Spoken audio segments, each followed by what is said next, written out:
There are many paths to figuring out the true nature of our reality. The path of my journey has taken me to Sedona, Arizona several times. And every time I leave, I find myself making plans to return. It was one of the first discoveries I made during my research into the ET subject matter. Sure, it was a hard one to swallow. I remember going to an ET meetup group at the Flying Saucer Cafe in Santa Monica. Some of the experts there said that they had spoken to several abductees who claimed to have seen these children on ships.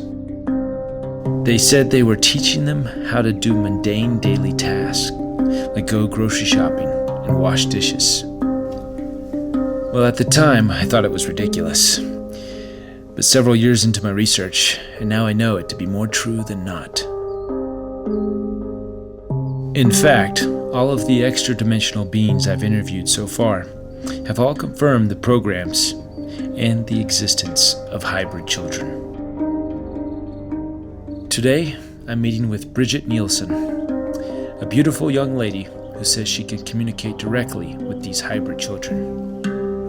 She claims that she can even show me how to connect to my children. Though I have no conscious memory of being on board any ships and having my essence or sperm taken, I'm going to follow along and see where this all takes me.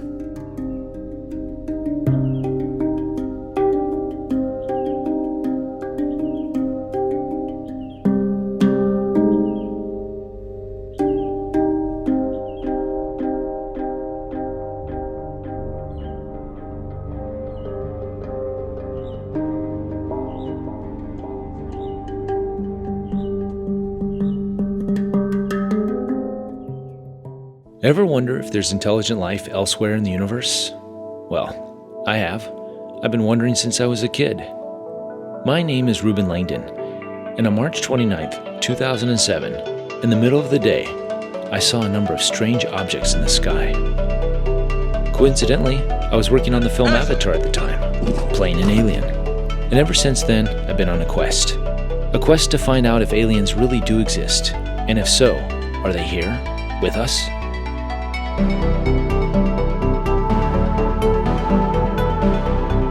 If beings of higher intelligence are here, what is their purpose? Why don't they make themselves more known? Why the secrecy? I've asked these questions to many experts, yet each seems to have a different theory. So I thought to myself, why not ask the aliens directly? So that's what I set out to do. Well, sort of.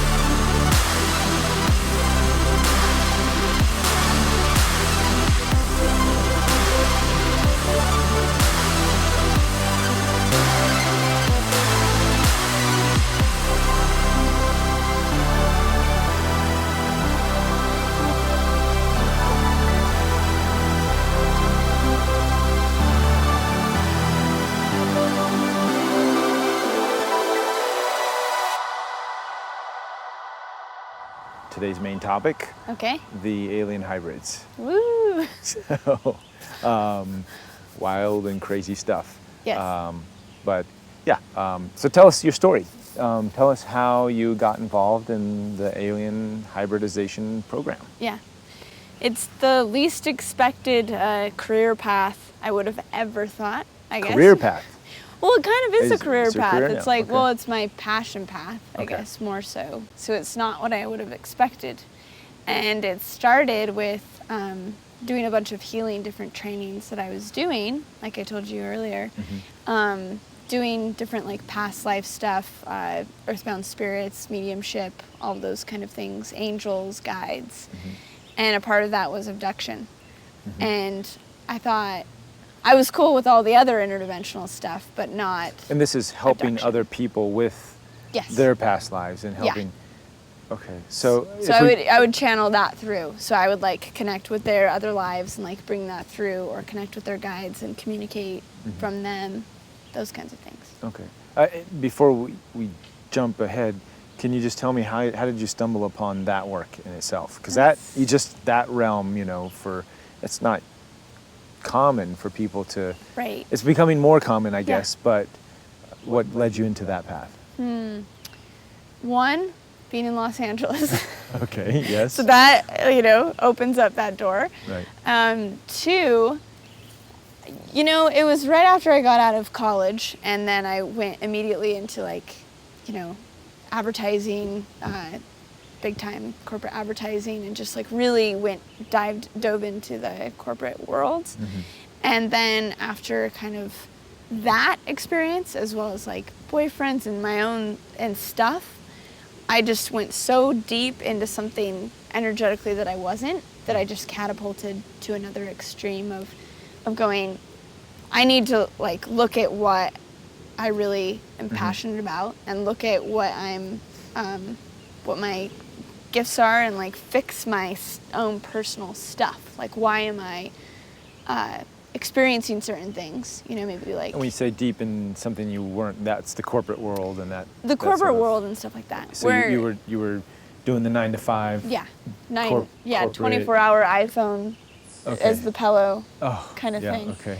And then that felt not right. So then that's the catapult you're talking about. So you went the other direction, the opposite of 9 to 5, the opposite of corporate. Okay. Yeah. Gotcha. And even as a kid, I just was very attuned to, like, I loved fairies, I loved nature. I could sense certain things. I could definitely feel a lot more going on with people than they knew themselves. And I had those extra sensitivities. And then over the years and years and years of schooling, they started to dwindle, go away. And then once I hit the extreme of then going corporate, after all the schooling, it was just so far that I knew exactly where to go. I was like, let's go back to nature. Okay. Let's go back to my natural self. And at that time too, my dad was heavy into the metaphysical community in LA. So he was going to Bashar channelings, and he was doing channeling like stuff himself, and then he was connected with a shaman in Los Angeles, and we were doing family constellation work, which heals family traumas that are passed down. And so he was in that, and I was dabbling, and I knew about it. Okay. But once I had gone to such an extreme, I went, okay, well, I need to look more at like who I am, and where's this originating from, like in my lineage. Why am I creating certain challenges, like in relationships? What is the source of my motivations in life? And so I started working with this shaman, and I worked with another clairvoyant too, and I just started learning all that they were doing. And then they said, then I could see that I had these sensitivities too. Once I could see them doing all of that stuff, I went, oh, I can do that too, but it was so natural that I didn't know I was doing it. Gotcha. So then I went, well, let's dive into that. And so then I did the different healing trainings. And at that time, I didn't believe fully. I didn't have the visceral experience of other lives, like other simultaneous incarnations. I didn't really believe in earthbound spirits. It wasn't like intellectually, it wasn't matched with my experience. Okay. So that was one of the primary reasons that I went to do the training, was to see if it actually like hit, to have an experience with these different segments that people just flippantly like throw around, like, oh, my past life. And I'm going, no, how does that relate to this here and now? And how do you know? Like, where's the knowingness behind that? So I wanted to know that for myself before I just went around just saying stuff. Right. And so then at that training, I experienced crazy things that were, even backed up by like Google, certain things I was channeling of different like spirits and crazy things that were just validated. Backed up by Google, what do you mean by that? You would Google it later after you've had the experience? Yeah, after I had the experience, It was like what I had brought through was actually backed up by like historically in Google, like different things that happened. Can you describe how you've got us going here? For example. For example, we were staying in a retreat center in San Diego, and it itself had kind of interesting energies. And that day, out of the 2-week thing, we had worked with earthbound spirits and worked with people that had passed. And so that night, my roommate and I were both going back and forth, and she was from England, so she was telling me about all the ghosts in all the castles in England that she would work with and stuff. Oh, okay. And so we were just dialoguing, and the door was open, and the energy was open, we were kind of like calling it in, I guess you could say. And then I could feel beings walk into the room, and it was 3 little girls that I perceived. Wow. And at the same time, I felt that she looked in the same direction. And so I knew that something was going on. Right. And we both were going, ooh, like something just happened. Right. And so then at that moment, we're like, okay, this is it. Like something's going on. And so I got out my pendulum, and she's channeling too. So both of us together were going back and forth. And what came through me was, and that I could hear from them, is that there were 3 little girls that had been murdered on this property by this religious group, by this, like, I guess he was some kind of bishop or something. They ran the center, and he was murdered. He murdered them, and they just were stuck in this dimension, because if it's an abrupt ending or if it's unfinished, then of course you kind of stay bound to this until it's complete. Or if you have a drug overdose, or you get in a car accident, those kinds of things lead to where those beings need extra assistance to move into the light. And so we worked with these little girls, and Your other friend from England, she was there too. Simultaneously getting the same downloads? Yes, same downloads. So you were able to confirm with her later that the same information? Yes. Okay. And then at the same time too, so we sent them into the light, we assisted them, and then I got on my phone on Google, and they gave me the year. They gave me that it was some kind of religious guy that did it. We knew the location, right. 3 little girls, and I Googled it, and it was like on Google, like 3 little girls murdered by this guy at this location, and I'm like, so that was like my first experience of getting the information and then having it instantly validated to reinforce. Instantly, Google. We can do Google. that now on the phone. You didn't even wait till you got home. You went right on the phone. Right on the phone. I was like, okay, am I crazy? So it was instantly validated. Nice. Yeah. So that led you into dabbling into healing others. You said assisting others with alien abductions? Yeah. Okay. So that was one baby sliver of the 2 weeks, and I thought it was crazy, but at the same time I was open, because I had to be open. That was my mission, was to be open, to understand. Open meaning transparent, telling friends and family in the world? Or? Open in the way of I was open to believing it. Oh, I was open to acknowledging that was their experience. Okay. And yeah, after you've had that experience, how could you not? yeah. So it was a different segment, but it all fits into the same thing. Right. And a lot of people in the spiritual community don't translate over to extraterrestrials sometimes. Right. And a lot of extraterrestrial people don't translate it into other, exactly, realms and things, and they're like, which is, for me, I found very hard to understand those people, because if it's one, if you're going to let your brain leak out, you might as well just go the way. full disclosure, full peanut butter, go all the way in. Might as well. I'm with you on all of that. Yes. Yeah. Because when you throw out all scientific logic for one thing, why not throw it out for the other stuff? You gotta be open to throwing everything out. Exactly. Yeah. And it just spins and spirals, but the abduction thing was the last thing I was gonna throw out. Okay. Which I think for a lot of people it is. So the last thing meaning the hardest thing for you to acknowledge that that's a truth. Yes. So ghost, you've got that. Ghosts, past lives. Past lives. Good, angels, great, fairies, awesome, aliens, no. Mermaids? Yes! Oh. Yeah, some mermaids before alien abductions. Yeah. Wow. Okay, never mind. That's good. That's there's not. I really no, like mermaids. I figured you would. That's why I brought it up. Okay, good. Okay. No, go ahead. And so then aliens. So aliens. Aliens. In essence, aliens or alien abductions? Was it the abduction phenomenon? Abduction. Okay. I was fine. See, yet again, it's like star family Mm-hmm. is okay. Alien abductions isn't. And it's nice having had my own belief disconnect because now I can see where it is for other people, Right. which is just programming, Yeah. you know? So we, in another part of the training, we had talked about star beings. It's like, oh, you know, you have other lives from Sirius and Pleiades, and I was good with that. I'm like, that sounds really cool. I'm into that. And then it's like alien abduction? No. So I definitely had a disconnect. But then as I started doing this and working with these different clients, I would have almost all of them were abductees. Wow. And then I contacted the different people that I was trained with. Male and female, or was it one Male or the and female. Okay. Yeah. And I contacted the other women I was trained with, and I said, "Are you getting abductees?" And they're like, "No."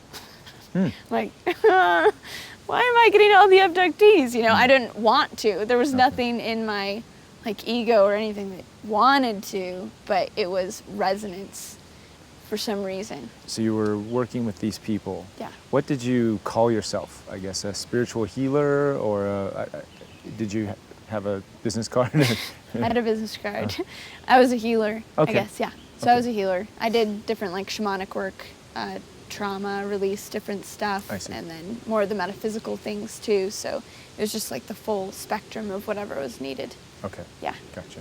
yeah. So I was healer. So, and then you had other, I guess, co-workers, co-healers. Yeah. That were also using the same modalities. Yes. To help other people. Yes. And that was colleagues that you could consult with. Okay. Got it. Yeah.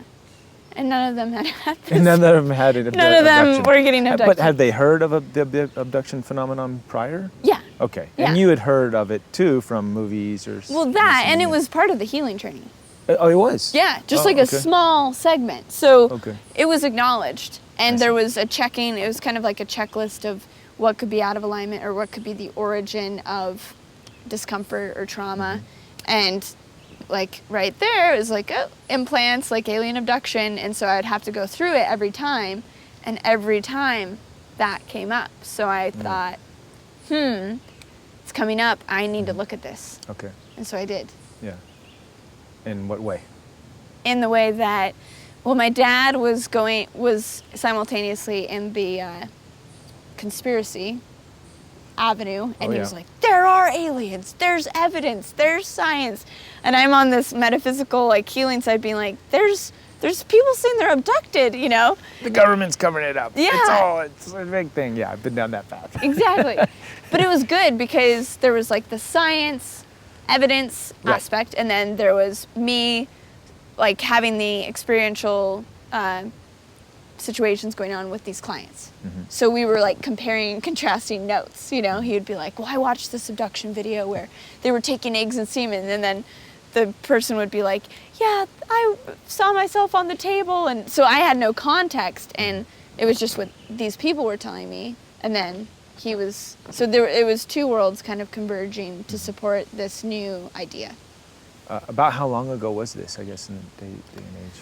I guess this was about 4 years ago. Oh, okay. 5 years ago. I see. Yeah. Yeah, so enough information is out there, or Yeah. had been out there at that time, to kind of put the puzzle pieces together. Yeah. And you had different aspects of the puzzle pieces. I Mm-hmm. see. So what happened after that? How did you help these people who claim to have abductions and implants too? Did they Yeah. claim to have implants? Yeah. So how would you go about helping them? Well, we were told that we were told the greater story of the Zetas. Okay. Or from the woman that was putting this on, she had that perspective via Lisa Royal and different people that she had studied. So there was the woman who trained you in the healing modalities. Yeah. Okay. So you actually got kind of a certification from her. And stuff. Okay. Yeah. I see. And so she had this perspective of going, okay, the Greys were, this, and they didn't have emotion, so there was this, and then it caused trauma in people. So we kind of had the objective perspective. I went at it more from a trauma perspective rather than trying to cope with the idea of aliens. It was like, okay, this is a trauma, and it's kind of feels like maybe a sexual trauma. So like, how can we look at that? And part of it in any kind of healing modality is just acknowledgement, just for it to be spoken. Right. And then that energy is like released. And so that was probably like the biggest first step. And I wouldn't go into it too much at that time. I went into more of the other avenues that were up, but just acknowledging it and going through it in the session was what I did. And by just bringing that up and not acknowledging it, did you see a transformation in the people that you were working with? Would they have memories that they would recall? Or? Yeah. Okay. What was that like? It was interesting because as you know, with the abductees, it's like there's such, it's someone's personal experience. Right. And that is and a lot of times, powerful.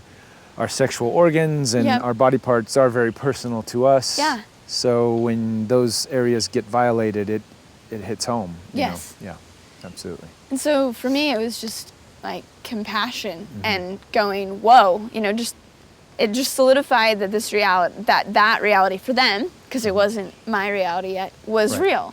Right. And so it just brought that to a deeper place in me. Yeah. Yeah. And you worked with enough people to verify that they weren't making it up. Yeah, and that's the thing. No one wants to make up that they were abducted. I don't think that this is like said enough. There's no catalyst of popularity that is going to come from saying that. No, I agree. I've spoken to, I think I mentioned earlier, I've spoken to probably over 100 contactees. Yeah. Mixed match, some abductees, experiencers, contactees, there's a whole subcategories of that whole batch. And it's very hard, even government people who have high-level positions and have everything in the world to lose by saying something like that. Yeah. And they're very brave, I think, the ones that do come forward and speak of it. And they're very reluctant. A lot of them have kept secrets for 20, their 30, whole lives 40, till they're 80 50 years old. Until.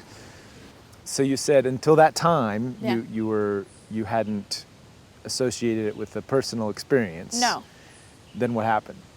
Then I had to honor the fear, because I was like, okay, well, I might not have a personal experience, but am I fearful of this idea of ETs coming and taking me out of my bed? Yeah. Sure. Yeah. It was a hypothetical situation still. And then I watched the fourth kind. The fourth kind, yeah. And the fourth kind changed it all. In a positive, negative way, or just... Surprisingly a positive way, because... Oh, interesting, okay. I mean, the show completely freaked me out, right. So you would think that it would have repelled me even farther from looking at it, but I'm strange.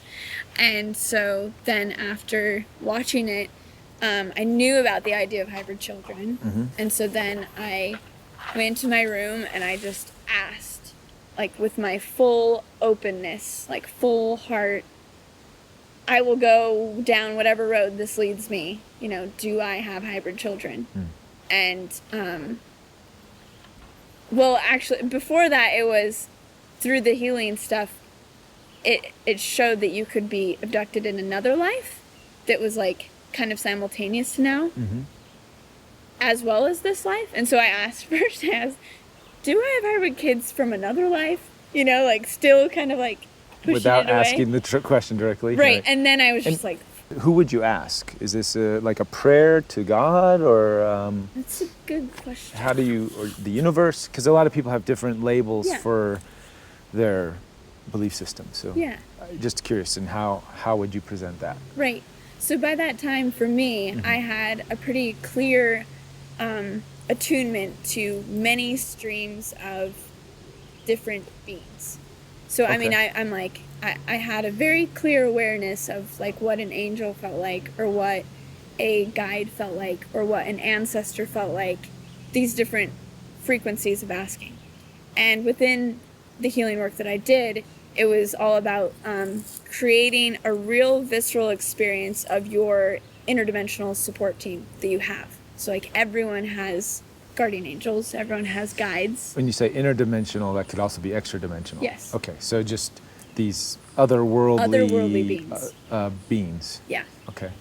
And so I cultivated that really strong communication conduit to my own guidance system, as well as my higher self. So it would be my guidance system and my higher self that I'd be asking. Okay. And probably for this question, I was probably asking Source itself, you know. Right. I'm like, all right, let's have it. All of you guides and the big, Yeah. you know, Yeah. the big Is cheese. this the case? Right. You know? And what was your answer? The biggest yes I have ever received. Okay. Wow. Like it just hit me so hard, and I just started bawling, and it opened this emotional conduit in me that, I mean, I don't think I had And up had until such an this, emotional you hadn't experience. had any conscious No. sightings or lost time or that abduction. not type that I things? remembered. Okay. The only thing that was sticky that I could kind of look back to was I kept on having this really strong feeling that I was pregnant. Okay. A lot. And I was a virgin, and so it was just that stuck with me my whole life, because I would always say it to my mom, and she would say that I was strange, and really like, no, you're not pregnant. So that stuck. That was like there. And that was always there, even when before you asked the question. It was a Yeah. little kind of, that was strange. That was strange. Okay. And looking back on it now, I mean, a lot of different memories have come back up. But another thing that is strange that I haven't even put together really until this past year is that from about age 8 to age 12, I would create these really large families of paper dolls, like children and parents of all different shapes and sizes. And my cousin and I would create little videos of these families in these different scenarios. And just the way that we did it was not just like playing. Like there was some kind of an intimate relationship, and there were way too many kids and certain style that both of us were coming from. It was very odd and interesting. So I feel like that was a remembrance and a bringing through of things I had seen on the ship that was coming through. Well, so you asked the question, Yeah. you got a big knock on the head, yes. Did memories and visions start pouring through of experiences, or how did you start to come to that realization? What was the validation, I guess? If you got a yes, I'm sure there had to be some sort of validation. Right. The validation, I guess this is almost an answer to your question, Okay. but was I could hear them. Could hear the The kids. Okay. So the yes was from the kids. Oh. And I could okay. hear them, and it was a portal, and it was an energy stream from certain beings that I had never heard from before. Okay. And so the full building of the spectrum of all the beings that I was connected to validated like my my communication and my confidence with these certain beings. So by the time these kids started talking, I'm going, that's a new branch. Like, this is a new energy. This is a new thing. And so that was validating based on all the other things that had built up my confidence in this healing extrasensory arena. So what happened next? I mean, after that, you got the hit in the head. After that, and you started hearing these voices. Yeah. Did you communicate back with them? Did you have conversations? What was the... for the next probably 5 months, I had to sleep on it for 5 Okay. months. I see. pretty much. I knew that it was true, Okay. but I was not ready to go forward or do anything with that. Like Okay. it was just sitting kind of like dormant, waiting to like burst to another level. So I just kind of sat with it and let it digest for that long. I see. Did you sit on it with more downloads or no? No, Okay. no. I just sat with it. Gotcha. You didn't ask any more questions. I didn't ask any. Yeah. That was the only question that needed That to be was it. asked at that Right, moment. at that, Yeah. Gotcha. You found out you have hybrid children. You're part of this program. Yeah. What is the program? If you can, what's going on? Program. It's the program designed to help wake up humanity. Okay. Yeah. The program designed to help wake up humanity. And And connect Earth with its greater other aspects, its galactic family. So Okay. it's to merge galactic family with the Earth family, as well as wake up humanity. And all of those are waking up humanity, that okay. process. So it's a multi-level Yes. type program. Yes. It's like There's many aspects. reasons to it, yes. Okay. Yeah. And one of them, which, like I said, is the first time I even heard it Put in that way Yeah. to help wake up humanity, and I can totally see that happening. Yeah. But usually it's perceived in a negative context. Yes, it starts with like the understanding of maybe a negative context through the abduction program, which most people know about, Yeah. which is a connection of the Zeta Reticuli, which is a parallel reality human, and also is part of our original DNA strand in us, which is kind of freaky. So it's like they're taking themselves, because it's themselves in another dimension, as well as we have that genetics in us. So it's like taking family. So it's much more intertwined and at home than seems to be some like beings like from another world being like, "Rah!" It's closer to home. Right. You But know? but many aspects. So that it's Yeah. multidimensional as Yes. far as them being an aspect of us, Yeah. having their DNA. It's not just one thing. Right. So within that program. within all of that Intergalactic stuff, contact. that's gonna wake us up. I mean, that's gonna jostle people. That's gonna like set off every trigger of the ego perceivable. Well, it has. I mean, if you It talk does. to any of the thousands of abductees, then, hundreds of thousands and Yeah. estimated millions, Yeah. then it's rock some worlds out there. Yeah. Okay. Definitely rock some worlds. And Sounds like your world was rocked a little bit too. rocked my world. Okay. Changed my world. And in the program, which is commonly known, semen and eggs, genetic material is taken from these abductees, and that is meant to create other beings, meant to create the 5 hybrid civilizations, 5 different hybrid civilizations, as well as the hybrid children, also known as the freelancers.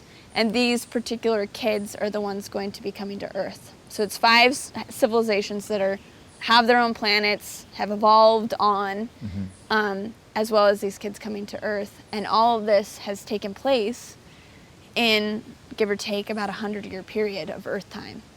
Wow. So, I mean, this is hybrids from us, from humans. So humanity is responsible for kind of igniting Yeah. 5 other civilizations on other planets. Yeah. They each have Wow. their own planet. They each have their own planet, and so wow, humans. Yeah. We're like we didn't We're even their- know, we're we don't their even ancestors. and we don't even know. No. Our DNA is seeding these others, Yeah. which makes you kind of think how many other civilizations seeded humanity. Ooh, I Right. like that tie-in. And if so, Mm-hmm. were those races even aware or conscious that they were seeding another civilization Right. at the time? Right. So are we, that's the big question you always see on Ancient Aliens or something. we're aliens. Right. You know, where did we come from? Yeah. The missing DNA chromosome. Yeah. We had a genetic leap from the apes. You Yeah. know, what is that? Where did that come from? Yeah, we're hybrids, and distinguishing that, I guess, at this moment is good, is that we're all hybrids, and that it's a part of the greater galactic story that we seed each other, you know, that we seed consciousness, that we seed beings. So the abduction program taken just in that context, it might seem weird, but in a greater context, it's like, well, who seeded us? Right. And with that, to my knowledge, or what I've gotten, is that there's 7 different extraterrestrial genetics that are involved in the seeding of us, and that have then gone forward. And so that we have those lineages in us. And that's why our genetic material is awesome for the Greys to utilize in creating the hybrid civilizations as well as the hybrid children. So you mentioned Greys. Let's just kind of identify that a little bit. Yeah. Greys meaning, is that the typical term for the beings from the Zeta Reticuli? Yeah. Yeah. And that's like mostly these beings that you see in movies and big films and eyes, things. big heads. There's a lot of different kinds. You know, there's Okay. ones that are super negatively oriented, ones that have work with the government. You know, Okay. there's lots of different, there's Okay. a few different kinds, So- different timelines. Okay, so we can say, good, I'm glad you mentioned that. Yeah. So we see these gray beings, Yeah. doesn't necessarily mean, just like with humans, we have different color skin humans. Not all the grays, even though they may be grayish. Are there some brown grays? Well, I think that they're all s- pretty gray, but they could have different, say, motivations or different energies. Okay. So there are some that are like incredibly malevolent, and then there's some that have really taken a turn based on this hybrid program and come to a little bit more of a, you know, So balanced you think place. initially the ones before they engaged into this hybridization program were maybe not as nice as they really? not nice. Well, they're fifth dimensional beings, but they're negatively oriented. So they have all the technology, they have all of the genetic know-how, they have all of that, but they are negatively oriented and they're more hive mentality. And so at the beginning of the program, and it was a lot more intense. They didn't know how to work with humans because they genetically modified their emotions out of themselves. But through this program, we sparked something in them that made them, to the best of their ability, like understand more of the emotional body and start to understand how to work with us in a way that doesn't completely freak us out.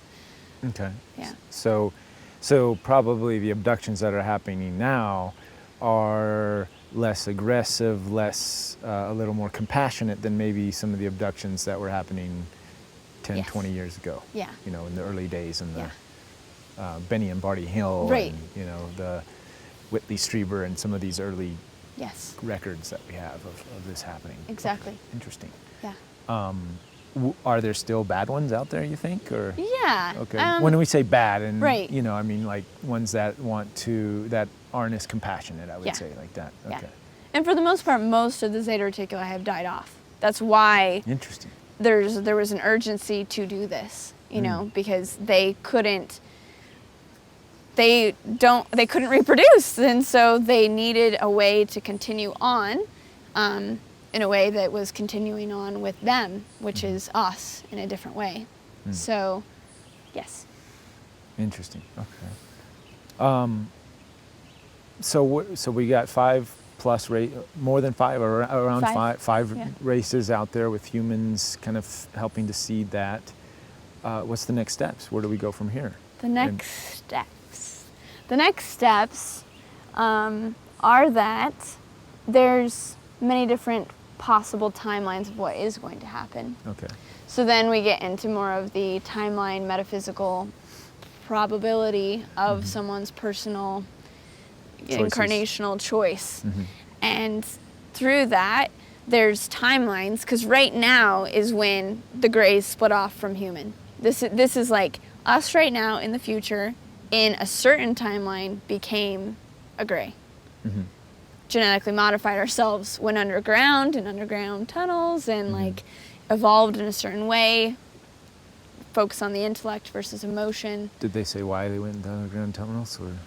Well, because they started destroying the planet too much. But I mean, my personal opinion is that it's like the government underground scenario. So it's kind of like future government ended up becoming that.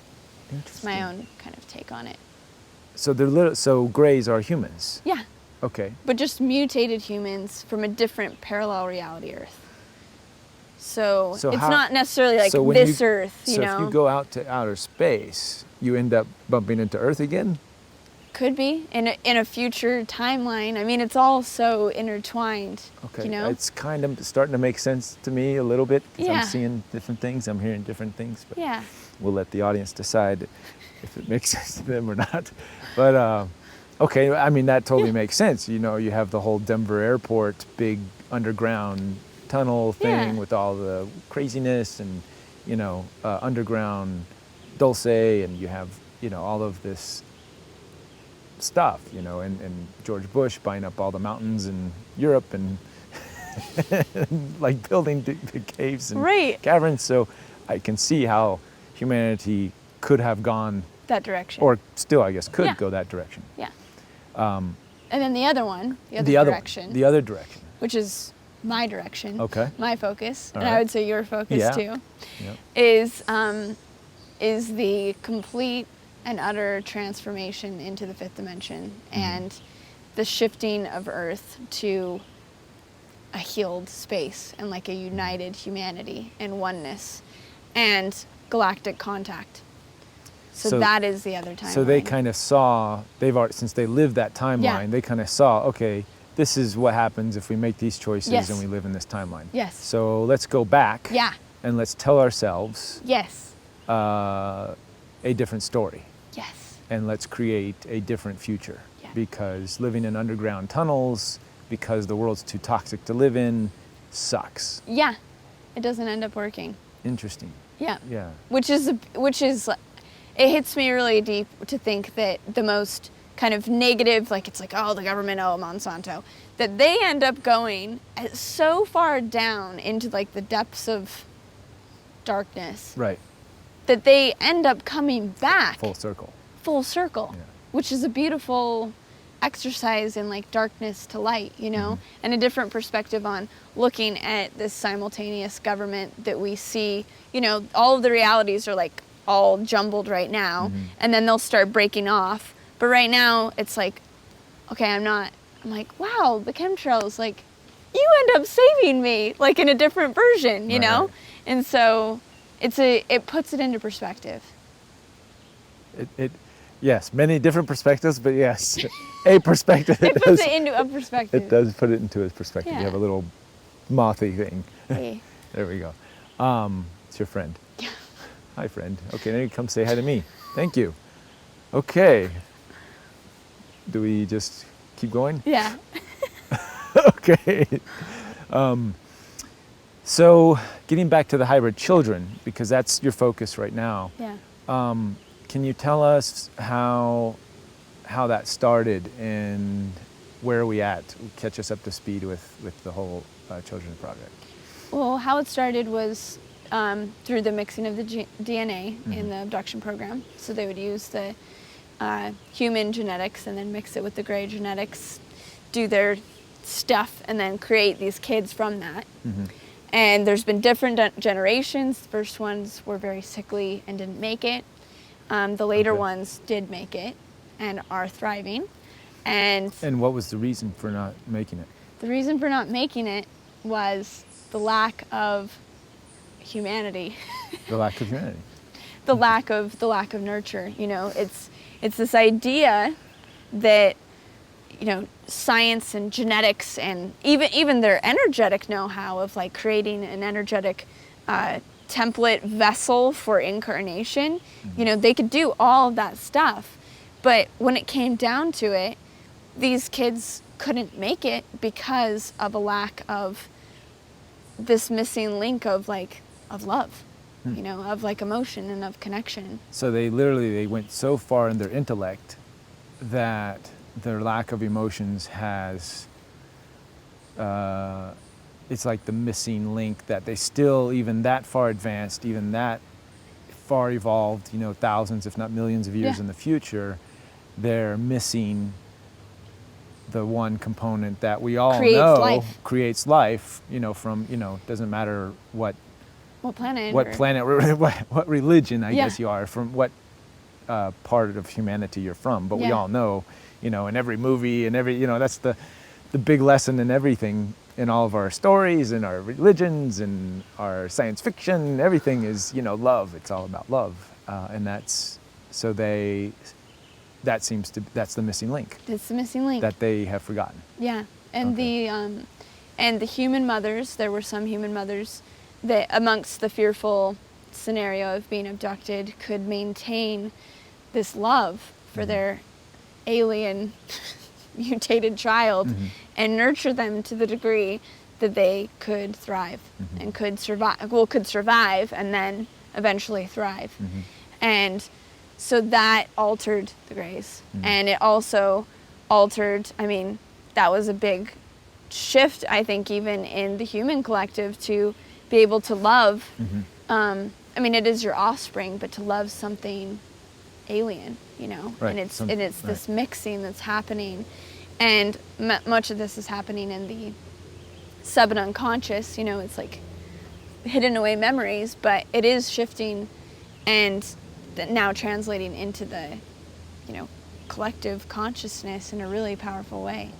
I'm just going to mention something. So I recently saw a TED Talks of this autistic boy who, or at least he was diagnosed with autism, and he got over his autism, and he, I'll put a link into this video here, but he actually was able to overcome his autism by love, his parents loving him. It wasn't any kind of superfood or anything that they gave him. It was just, he says, I got over the hardships I had because of my parents taking the time to spend the time with me and be with me and nurture me and love me. And that's what healed his, you know, these autistic traits that he had. Jeez. And there's videos of him, like, it was hardcore. It was messed up. So that's amazing. So it makes sense. Yeah. Yeah, it's great that so now these children are thriving. And what's going on? What are they saying? Well, so now they're energetically and physically, you know, connected to their parents, which are us, who are us. And it is their sole motivation to telepathically, you know, just inundate us with these memories and to connect with us in dream time, and to also just implant in us this reality that we've chosen to go towards. You know, it's like, okay, start going in this, go more in this direction, go more in this direction. So they're really right now our guides. Yeah, okay. Back I was to gonna say ourselves. they're kind of, you know, and I'm just thinking about the first humans to arrive on Earth, if they came to this planet in a similar type fashion. I wonder if there was that kind of connection to their home world that they, you know, had to come in, and I'm just like trying to imagine trying to bring it home in some way. You know, so if we can imagine Earth and humans, these first hybrid humans being here and still having their energetically their parents off-world on another planet, and how that connection would happen. It doesn't seem that far out when you start to think of it in those aspects. Well, and it is close to home. I mean, we're in Sedona, but the Phoenix Lights in '97, right? Yeah. Shalania Mothership came over, and Shalania. That's the first hybrid race. Oh, okay. And they'll be the first ones to land. Oh, wow. The first hybrid race, but the hybrid kids will be the first to contact beings. And the hybrid kids are on that ship. Like, some of them live on that actual ship. Wow. And then Shalania ships have actually been seen on this property, by one of my good friends. And so the kids, I mean, they're they're right there, you know? I mean, they're just, it's like they're on an airplane or something. No, just kidding. Ah, behind the tree. The tree, they're really cute. I know. I can picture it. Peeping around the corner. Hey, Yeah, go back to bed. yeah. How does the story end? The story ends, Or- well, kind of how it begins. Well, you can see how it ends by the trajectory of how it has started. That I was told that I confirmed that I had hybrid kids. And after that session, about 3 hybrid moms came up to me. And they already knew that they had kids. And at that time, it was very like whisper about having hybrid kids. It was very like tucked away and not really outspoken about this. And, you know, there were maybe like different abductees that knew about it, but it wasn't like a known out there thing. And that next day, it became very clear that my soul's dedication was to make the hybrid children known. And so for the rest of that summer, I didn't do anything else. I stopped all other work. And I just started creating the hybrid website for the community. And I started connecting with my kids because I couldn't connect with anyone else. I didn't even know that I was going to connect other people to their kids. I didn't know that. All I was starting with was like, okay, I'm a parent. I'm going to start connecting with my children. And I wanted a space to be made for other parents to have this be known and for it to be findable, like for it to be known in that way. And then later I found out that I was designed to do that there would be those online platforms that people would come to. Interesting. Yeah.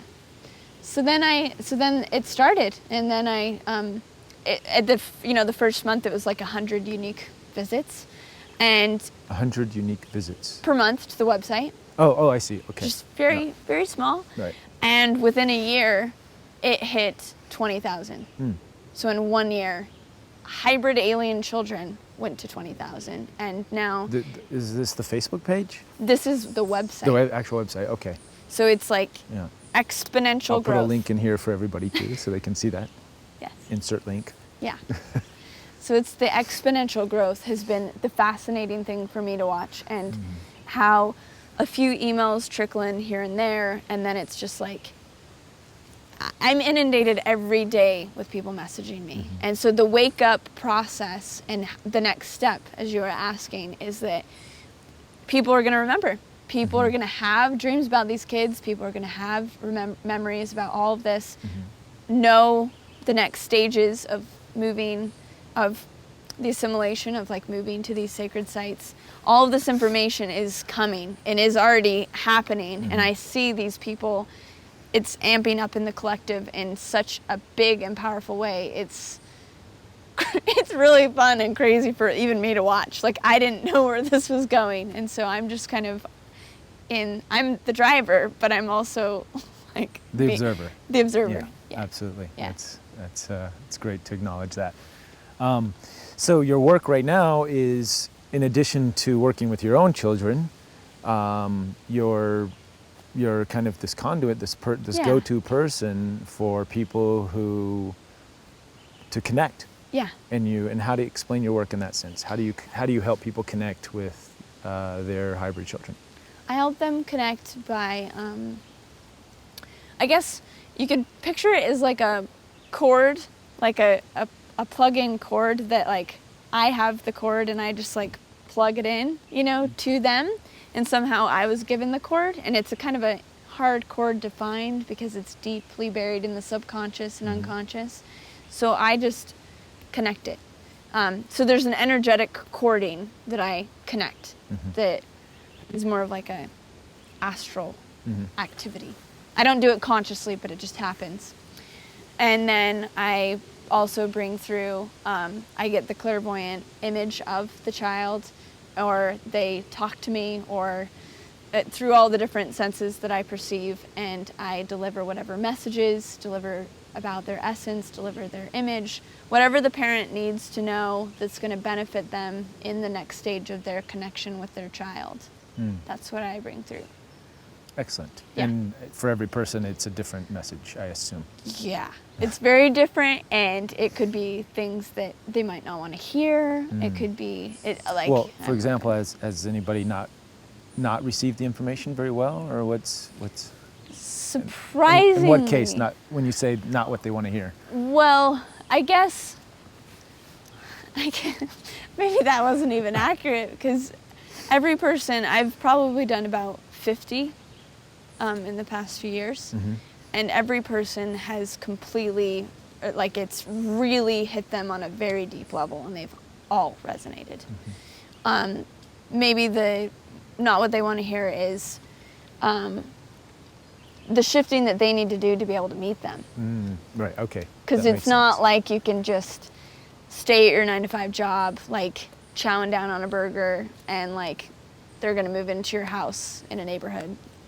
So explain for example, what are some of the shifts that need to take place? Some of the shifts that need to take place are, one is for the human parents to follow their excitement, to like really align themselves with their passion, because only in that state will they be able to shift to where they can actually meet them. So one is the transition to having them be more themselves, which is a lot. In some cases, it could be visiting certain places that they need to go visit, certain places to make a certain connection. They might need to go to a sacred site. They might need to move to a different place. It might not be... And the children actually come through and say this? Yeah, in some cases. Okay. I know, I use my own filter in the way of knowing how much is too much, because the kid would push them all the way. Okay. The kid is like, go, But you look at the person and you're like where they're at, and like, okay, are they resonating with this information, or are they taking steps back? Yeah. Okay. So I give as much as is going to be helpful, because if I say like give up your whole life and go to move to Tibet, it's then they're going to throw the whole thing out Exactly. and not listen to any of it. Exactly. Okay. And the kid understands that, and I have dialogues with them, to. Do they knock on your door afterwards and say, why didn't you tell them this, or why didn't you tell them that? And then you say, well, because of this, and they, oh, okay. You do have those kinds of Kind of, yeah. kind of conversation, how it goes. Okay, so I'll give you a scenario. Okay. One of my childhood friends, well, our families were friends, but I met him maybe once when I was like 5, and I never met him, but we always knew about each other, similar age, and he's an artist too, very creative. And finally, there was something when this hybrid children thing started. It was like, you need to go back to Utah and connect with this guy that I had never met in person, and so we connected, and within 10 minutes he started telling me about these things, abduction experiences that started happening right when he hit puberty. I'm like, okay, I knew that, and I very quickly heard and felt that he had these hybrid kids, and that we particularly had hybrid kids together, and we were just friends and stuff, but they used our genetic material together. And so then I told him about the hybrid kids and stuff, but I didn't tell him that I felt that yet. It wasn't time. And so I went back to LA, and I actually channeled the kids that I saw that were ours. And there was a boy and a girl.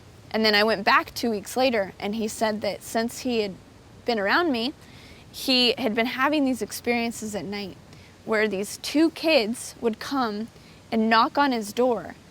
And every night that week, his dog had been needing to go out at night. And he would go into this kind of dream state, and these kids, who he was terrified of, would just knock on his door, and he had these dreams of pushing the door shut as these kids were trying to get in. And it was like, no, don't come in. And at that same time, right before I knew that in LA, I tried to tune into the kids, and they were like, we don't need to be with you, Mom.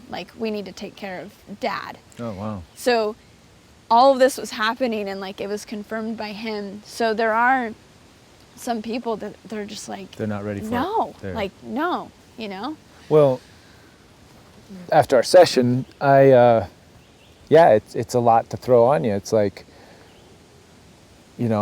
like all day yesterday, I kept talking to Daniel, my cameraman here, about like, maybe I don't know if I'm ready for real kids here in this third dimension, but I might be ready, for an alien. an alien kid.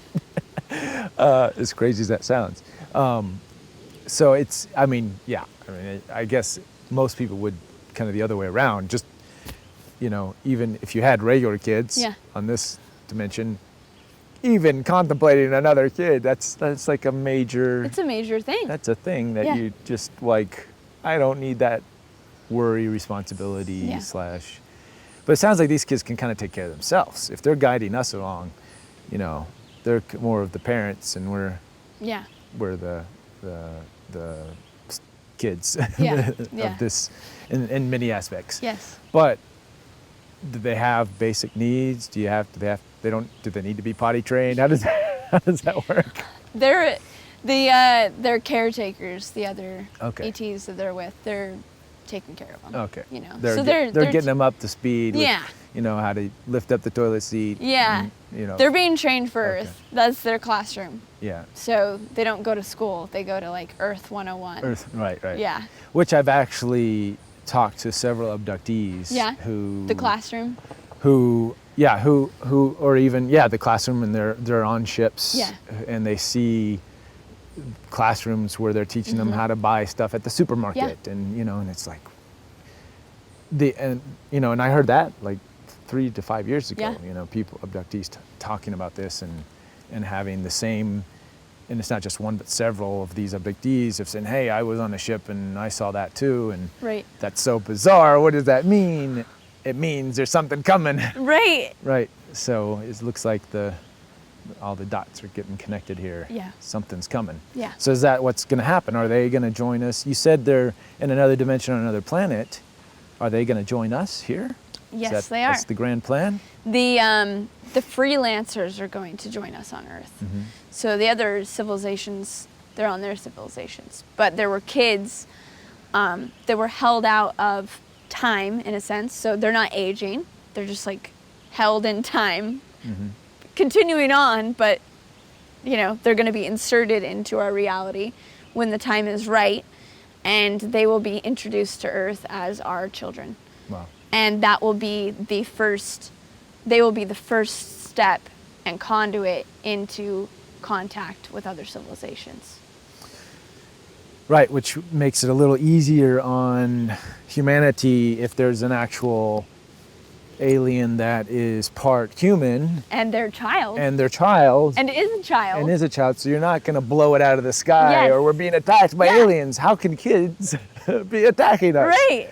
So unless they're maybe perceived through a negative filter, which would be the black-eyed children. Right, okay. I'm glad you brought that up, because I was thinking of bringing that up, but I didn't want to bring any negativity into the session. Yeah. So black-eyed children. Yeah. What are they? Well, I mean, People can go online and search all the Yeah. black-eyed children stuff, but what is your interpretation? I think it is my belief that black-eyed children are hybrid children perceived through a negative ego filter. Okay. There could be some creepy children coming into this dimension or something that are black-eyed children too, but after hearing that experience with the guy that I just told you about, that the kids are knocking on his door and he perceived their eyes as black, like black, kind of scary eyes. Right. And I'm going, okay, I know where his ego's at. He does not want to look at this. And then he is then perceiving them as super creepy and super scary. And so I'm going, like I'm thinking that is... So the black-eyed children aren't necessarily negative. It's the people who are perceiving them have those negative projections that are giving to them. So therefore, they're telling the world, once you open the door, they're going to come in and they're going to kill you and cut you to pieces and put you in the freezer. Yeah. That's... Sorry. So don't do it. Don't open the door. Right. Even though they're like kind of, cute and they need help, and they're Right. like super like psych and everything else, and like, but they need your blood. Yeah. They're gonna suck you dry. Okay, because that's how typically the black-eyed children are perceived. They are. In a lot And- of ways. Yeah. And maybe there are creepy, like, you know, I mean, there are dark energies and You spirits think that of I've maybe a worked few with. in the first batch didn't quite go Maybe. so well. Yeah, they like dropped them off and they're You like, let's just know make what? this a horror show. Yeah, let's just throw them back at the parents. Let's not deal. So even up in the craft, they're like, we can't deal with these kids. Genetic experiment Genetic went experiment wrong.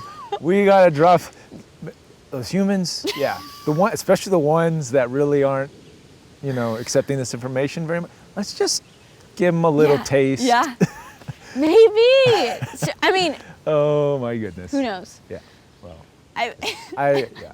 No, but thank you. I like that Yeah. perspective on the black-eyed children. It kind of makes sense. So this other guy you're talking about, his perception was kind of the standard black-eyed Yep, children it was. perception. That's how he Interesting. described it. But you at the same time were getting direct communication from them, Yeah. saying, "We just want to communicate." Yeah. Okay. And like darling energies, Yeah. you know, like really sweet. And I know dark energies, you Yeah. know. I used to clear poltergeists in houses. Like I'm okay with that energy. And Yeah. if it was that, that's cool. I'd honor that, you know. But Right. it isn't. But in some cases, maybe, you know, like we said, it's a little. I mean, group. and even if it is, I think you can transmute it in Right. the sense by, again, we create our own realities Yeah. with whatever we project on whatever it is we're going to do. So if we're going to project that, we're going to create that Yeah. in our own heads, even if it's not really that. Yeah. And same thing, it could be totally negative and you could transmute it to something positive. Yes. And that's a good thing. Yeah. I don't see anything negative with transforming the negative into positive. Right. So even if these demon kids, black eyes, fangs, blood sucking, even if you did show love Yeah. and compassion, Yeah. you can still transmute it into something, you know, lovely. Yes. So there is no negative. No. Even if it's negative, you Yeah. can still transmute it into a Yeah. positive. So whichever scenario you go down, why not open your arms and give these kids a big hug and, you know, And a and cup of juice. a cup of juice. A cup of juice. Every child. I was gonna loves say a glass of milk, but we're going Let's- away let's- from. yeah, let's We're gonna do- go with a glass of juice. a glass of juice. Yes. Not from concentrate. Not from raw, fresh. Fresh juice. We can do that. Non-pasteurized. Yeah. There we go. Organic. Organic juice. I like that. Cool. Well, that's a lot of information and Yeah. a lot to chew on. I think the sun's going down. I think Yeah. it might be a good place to wrap this up. Thank you very much, Bridget. This You're is welcome. awesome information, and I'd love to continue to see how this develops. Yeah. That sounds great. We'd love to see more of you. Thank you, Reuben. Awesome. Thank you.